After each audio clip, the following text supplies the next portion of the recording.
אוהו, יעקב! מה קורה? שמע? בסדר. אתה מכיר אותו? זה שטוק כאלה, אני אצלם משהו. מביא לך, ברוך השם.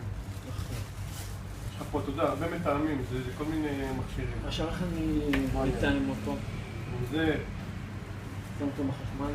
יש לך קו, יש לך כזה דבר? יש לך כזה? בייה כזאת? יש לי של אפל הלבן. כן. מה זה של אפל הלבן? יש לך כזה? של אייפד? יש לי של אייפד. מה שאני מתאים את הטלפון, אתה יודע, הקובייה הלבנה הזאת היא הבינונית. זה כזה, זה כזה אולי, לא? בדיוק, אבל מה לי, יש לי את הצער, לא הקובייה, אלא הצער, אתה יודע... זה 2 אמפר, זה בסדר, לתת מתנה של 2 אמפר. עכשיו תיקח את זה לזה. ככה אתה מדליק. כן.